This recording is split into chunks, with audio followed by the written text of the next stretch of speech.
सभी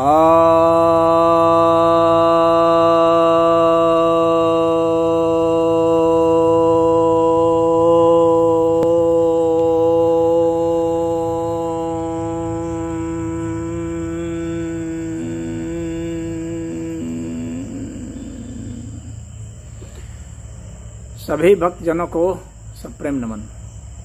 तो आज मैं आपके समक्ष विज्ञान भैरव तंत्र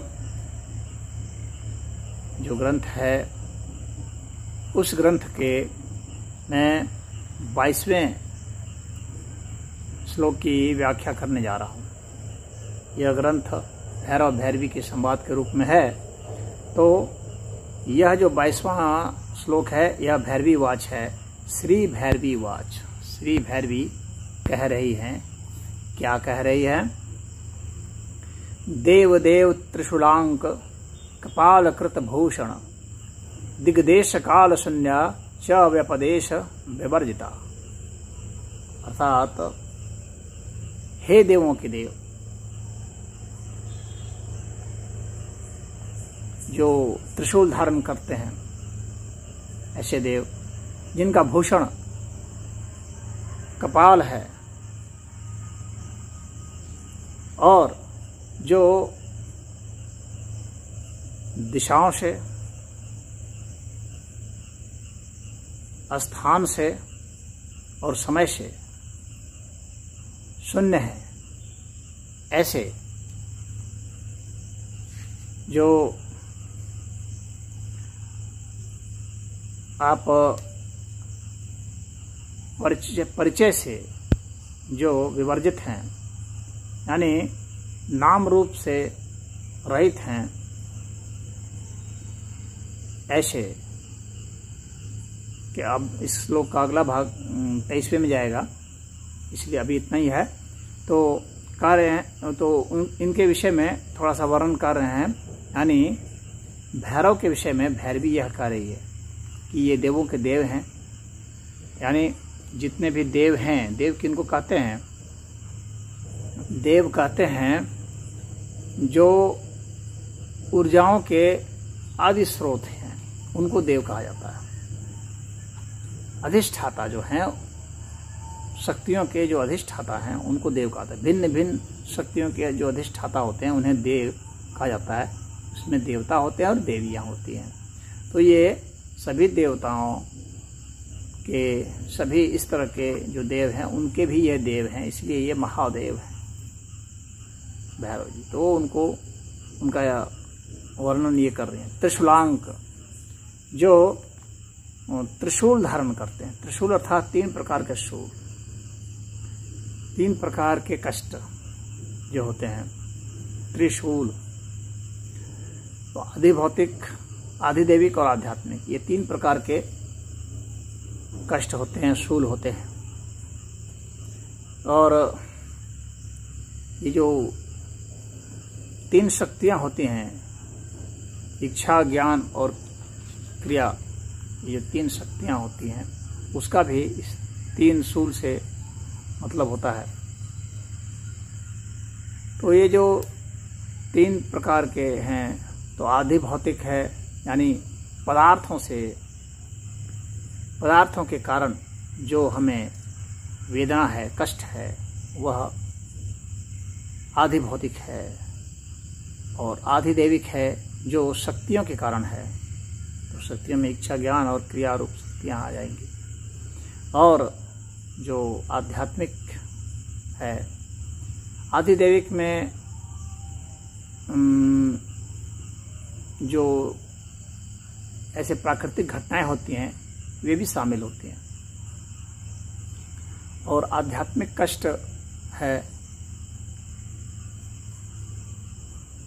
जैसे कि साधक की अज्ञानता है, वह कष्ट है। अहंकार जो है वह कष्ट है। और जो भय है वह बहुत बड़ा कष्ट है। तो ये जब 3 कष्ट इस तरह से होते हैं तो ये आध्यात्मिक कष्ट में, वेदना में आते हैं। अब उसके बाद कहते हैं कपाल कृत भूषण, जो कपाल को ही, यानी आपने देखा होगा कपालिकों को, जो मुंड माला लिए रहते हैं, जो मरे हुए मनुष्य के सर को लिए रहते हैं, उसकी माला बना लेते हैं, तो उनका वही भूषण हो जाता है। तो मुंडों की माला धारण कर लेते हैं, तो देखने में तो इसे बहुत विभत्स लगता है, लेकिन ये बतलाता है कि इसने मृत्यु से भयभीत नहीं है, यह मृत्यु का अनुसंधान कर रहा है, मृत्यु से अपनी निकटता बढ़ा रहा है, मृत्यु से ही यह प्रेम कर लिया है। और ये जो भय का कारण मृत्यु है, तो उस मृत्यु को जिसने अंगीकार कर लिया है, उसको जिसने भूषण बना लिया है, महामृत्युंजय हो चुका है। मृत्यु को जिसने भूषण बना लिया, आभूषण बना लिया, जिसने सुशोभित हो गया, तो वह महामृत्युंजय हो गया। तो यह कपाल कृत भूषण है, यह भैरव जी का यह स्वरूप है। तो उसके विषय में भैरवी जी बता रहे हैं। फिर दिग्देश काल शून्य, और यह भैरव जी के विषय में बताया जा रहा है। तो आप समझ जाइए कि एक साधक को यहाँ तक पहुँचना है, मुख्य संदेश यहाँ पर ऐसा समझना चाहिए। दिग्देश काल शून्य, यानी दिशाओं से शून्य हो जाना, क्योंकि मनुष्य बाएं दाएं आगे पीछे इन 10 दिशाओं में घूमता है। जब इन 10 दिशाओं से वह शून्य हो जाएगा, तो जाहिर सी बात है कि दिशाओं से शून्य हो जाने का मतलब आध्यात्मिक हो जाना है। जब आप न आगे जाते हैं, न पीछे, न बाएं, न दाएं, न ऊपर, न नीचे, किसी तरफ से जब आपकी गति नहीं होती है, क्योंकि गति जब भी होगी उसके लिए दिशा चाहिए होगी। तो जब हमारी कोई दिशा ही नहीं रही, तो हमारी गति नहीं रही, और जब गति नहीं रही, तो जाहिर सी बात है कि हम पदार्थ से और शक्ति से आगे चले जाएंगे। तो दिशा से शून्य हो जाना, और कह रहे हैं देश से शून्य, यानी व्यक्ति कहीं ना कहीं तो रहेगा, कहीं भी जाएगा या कहीं बैठा हुआ है, तो कोई ना कोई स्पेस, तो हम लोग को जब देखते हैं तो स्पेस का कॉन्सेप्ट आता है, साइंस में भी स्पेस का कॉन्सेप्ट है। और ये पूरे भौतिक दुनिया जो है, ये किसी न किसी स्थान विशेष पर है। पदार्थ को एक स्थान चाहिए आश्रय के रूप में। तो जो देश शून्य हो गया, यानी स्थान शून्य हो गया। चेतना का सबसे बड़ी पहचान यही है कि चेतना स्थान शून्य है।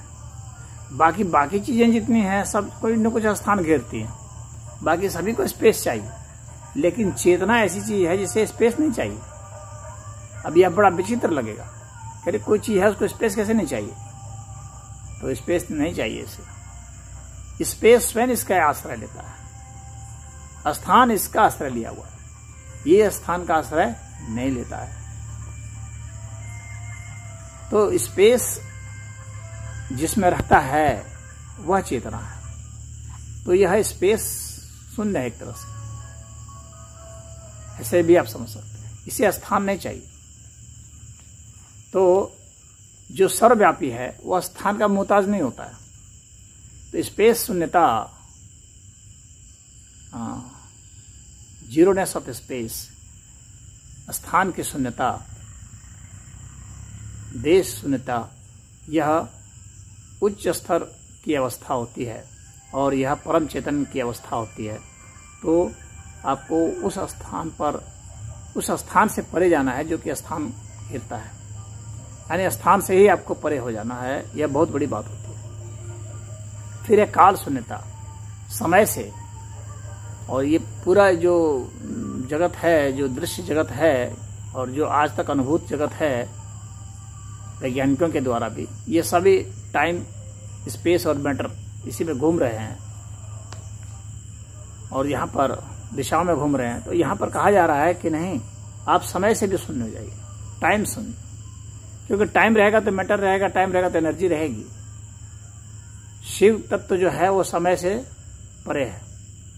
तो इस बात की बात यहाँ पर भैरवी कर रही है कि दिशा से शून्य, देश से शून्य और काल से शून्य, और नाम रूप से शून्य, व्यपदेश विवर्जिता, तो नाम और रूप से भी शून्यता। तो यह भैरवी जी कह रही हैं कि नाम और रूप से भी जो शून्य हो गया। तो नाम और रूप किसी को भी हम इंगित करेंगे तो जाहिर सी बात है कि उसका फिर कोई ना कोई स्थान हो जाएगा, तो वह स्पेस में आ जाएगा, या कोई ना कोई दिशा होगी, या कोई ना कोई काल होगा। तो यहाँ पर भैरव जी को संबोधित कर रही हैं कि देश से, दिशा से, समय से और नाम और रूप से शून्य, वैसी जो अवस्था हो जाती है उसका ही नाम इन्होंने हमें समझाने के लिए, हम लोगों को समझाने के लिए भैरव दिया है। यही भैरवी जी का कथन है, इसमें यही भैरवी जी का यहाँ पर उवाच है। तो इसमें इतना ही है इस सूत्र में। ओम।